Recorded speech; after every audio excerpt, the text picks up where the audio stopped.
ಬೆಳಗಾವಿಯಲ್ಲಿ ರಮೇಶ್ ಜಾರಕಿಹೊಳಿ ಪುತ್ರನಿಂದ ಫೈರಿಂಗ್ ನಡೆದಿದೆ. ಬೆಳಗಾವಿ ಜಿಲ್ಲೆಯ ಗೋಕಾಕ್ ಪಟ್ಟಣದಲ್ಲಿ ನಡೆದ ಘಟನೆ ಇದಾಗಿದ್ದು, ಗೋಕಾಕ್ ಪಟ್ಟಣದಲ್ಲಿನ ಮಹಾಲಕ್ಷ್ಮಿ ಜಾತ್ರೆಯಲ್ಲಿ ಜನರು ಬೆಚ್ಚಿ ಬಿದ್ದಿದ್ದಾರೆ. ಗೋಕಾಕ್ ಶಾಸಕ ರಮೇಶ್ ಜಾರಕಿಹೊಳಿ ಪುತ್ರ ಸಂತೋಷ್ ಜಾರಕಿಹೊಳಿ ಈ ಅನಾಹುತಕ್ಕೆ ಕಾರಣರಾಗಿದ್ದಾರೆ. ಗಾಳಿಯಲ್ಲಿ ಒಂದು ಸುತ್ತಿನ ಗುಂಡು ಹಾರಿಸಿರುವ ಸಂತೋಷ್ ಜಾರಕಿಹೊಳಿ ವಿರುದ್ಧ ಸಾರ್ವಜನಿಕರ ಹಾಗೂ ರಾಜಕೀಯ ಮುಖಂಡರು ಕಿಡಿಕಾರ್ತಿದ್ದಾರೆ. ಅಲ್ಲದೆ ಗಾಳಿಯಲ್ಲಿ ಗುಂಡು ಹಾರಿಸಿದ ವಿಡಿಯೋ ಸಾಮಾಜಿಕ ಜಾಲತಾಣದಲ್ಲಿ ವೈರಲ್ ಆಗ್ತಿದೆ.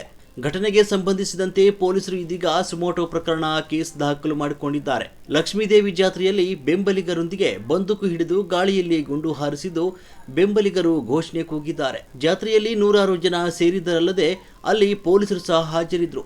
ಇದೆಲ್ಲವನ್ನು ಲೆಕ್ಕಿಸದೆ ಫೈರಿಂಗ್ ಮಾಡಲಾಗಿದೆ. ಪರಿಣಾಮ ಈಗ ರಮೇಶ್ ಜಾರಕಿಹೊಳಿ ಪುತ್ರ ಸಂತೋಷ್ ಜಾರಕಿಹೊಳಿ ವಿರುದ್ಧ ಗೋಕಾಕ್ ಶಹರ ಪೊಲೀಸ್ ಠಾಣೆಯಲ್ಲಿ ಸುಮೋಟೋ ಪ್ರಕರಣ ದಾಖಲಾಗಿದೆ.